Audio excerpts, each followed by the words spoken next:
When you listen to your feeds, there's so much noise, different opinions from different people who are doing different things. Everyone tells you that in today's economy, you need multiple streams of income. So you listen, you clock out of your 9-to-5 job and you start driving Uber, or you start baking cakes in your kitchen until 2 a.m., or you take a random hourly freelance gig on the weekends. You think you're building wealth, but I have some tough news for you. You haven't built a business, you've just hired yourself a second boss. In most cases, you might have simply traded your 9-to-5 exhaustion for a 5-to-9 exhaustion. You're burning caloric energy for a few extra dollars. And if you get sick or if you want to take a weekend off to be with your family, that income drops right back to zero.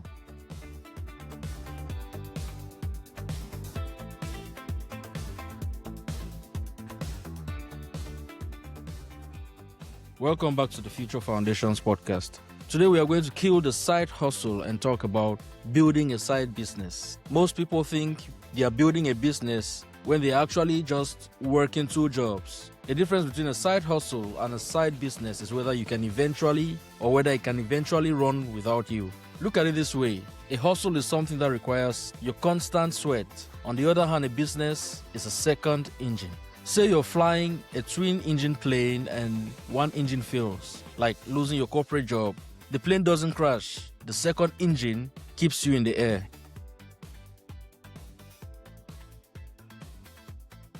Today we are going to talk about how to validate an idea into 72 hours, how to run a business asynchronously while keeping your job, and the exact mathematical formula you need to hit before you ever hand in your resignation letter. So let's keep building. The first thing we have to fix is your mindset.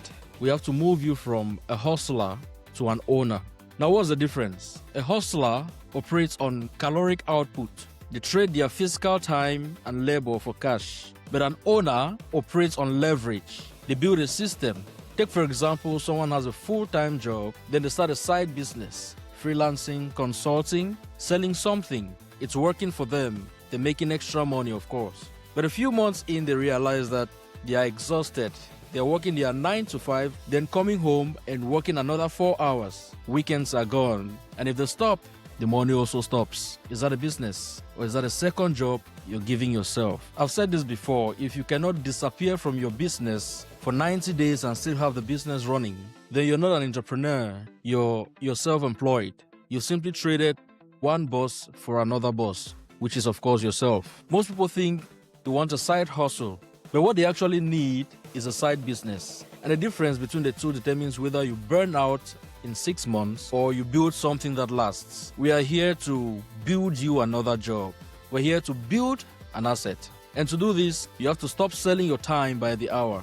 You need to start selling a solution. In the last episode, we talked about your portable value, the skills that you have that solve expensive problems. And now we are going to package that. The 3 most scalable models for a side business are high-ticket consulting, digital products, and done-for-you B2B services. High-ticket consulting is selling your expertise. Digital products are courses, templates, tools, things that you create once and sell repeatedly. And done-for-you B2B services are solving operational problems for businesses. I'll give you a typical example following our last discussion. If you're currently a project manager at a bank, your side business shouldn't be selling homemade candles. Your side business should be doing fractional project management for small marketing agencies that are disorganized and bleeding cash. You take that extra skill, you take that skill you already have, and you sell the outcome to a new market. Now, here's where 90% of ambitious people fail. They get a great idea, and then they go into a cave for 6 months. They spend their time and money to build a fancy website. They order business cards. They register a company.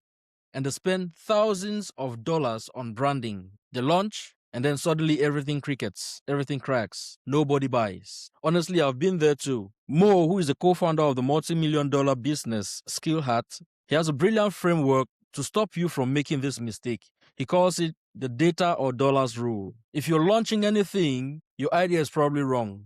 The market decides what is right. And the only time you are right is if you have data, meaning people give you their email addresses or they join a wait list. or you get dollars, meaning someone actually pays you. I once talked about Chris Corner, who launched over 80 businesses, and he echoes this exact sentiment. He says, focus is overrated and momentum is underrated. You need the lowest amount of friction possible to test your idea. So here's what you need to do. Instead of building a website straight away, you can create a simple graphic, post it on Facebook Marketplace or LinkedIn, and see if anyone clicks. Say I'm taking on 3 clients this month to completely overhaul their email marketing. If nobody replies, good for you, because you didn't waste 6 months or $10,000. You just wasted 1 afternoon. What you now need is to pivot and try the next idea. This is what so many creators do. In the early stages, a successful creator must have pivoted so many times, trying out several ideas and strategies until they finally hit the mark. And the evolution continues from there with different niching, different strategies over time. Do not build a product until you have sold the vision. This is something very critical. Most people they first build and then they sell later. That's backwards. You should first sell the vision, the outcome, the transformation, and then you build what you've already paid for.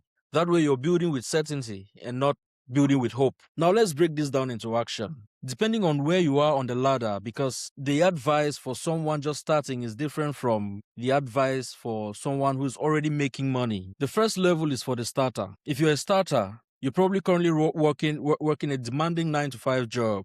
Your biggest fear is, how do I run a business when my boss needs me on Zoom at, say, 2 p.m.? And the answer is asynchronous operations. Do not start a business that requires you to be on a live phone call at 11 a.m. on a Tuesday. Remember I said before that your job is your angel investor, so you need to respect that investor. You must design a done-for-you service that you can execute in the margins of your day.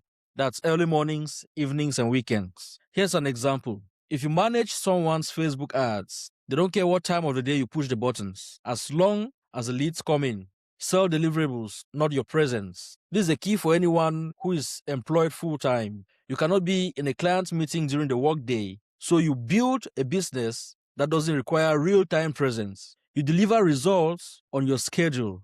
The second level is for the climber. Now, if you're a climber, you may already have, say, a few clients on the side, but you're overwhelmed. You're drowning in emails, invoices, and delivery. I quoted Leila several times before, who says, you don't rise to the level of your goals. You fall to the level of your systems. Motivation will fade. If your side business requires you to feel motivated after working a 9-hour shift at your day job, you'll definitely fail. You must build infrastructure, define the trigger, the process, and the outcome. Create a template for your client's onboarding. Use free tools to automate your invoicing. Make your side business so structured that a virtual assistant could step in and do about 80% of the work, 80% of the heavy lifting for you while you're at your day job. Stop being the machine and start building the machine. Now level 3 is a pro level. Your side business is already making money. You just hit your first 5,000 month and you're ready to march into your boss's office and quit. Stop right there. Do not let your ego bankrupt you. Entrepreneurship is not about taking blind risks. It's about risk management. Mo from Skill Hat built his business to multiple 6 figures a year before he ever left his corporate job.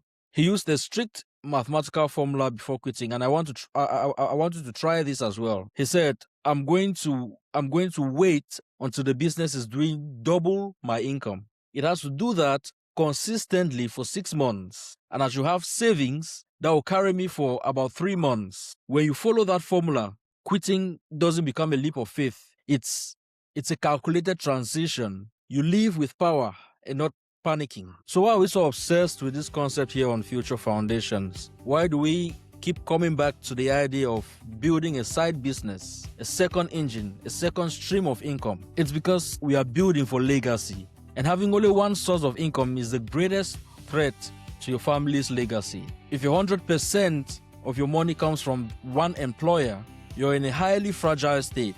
A corporate restructuring, a bad quarter, or an AI disruption can wipe out your financial security in one afternoon. But when you build a side business, a true second engine, you reclaim your sovereignty. You no longer operate out of fear. You walk into your day job differently when you know that if they fire you today, Your family will still eat tomorrow because your own system is still generating cash. That's true freedom. Let me challenge you again this week with what I like to call the 72-hour validation. I want you to take the portable skill that we identified in the previous episode, and I want you to create a very simple, low-friction offer. It could be a free 15-minute audit, a PDF template, or a specific service, a service that you can execute asynchronously.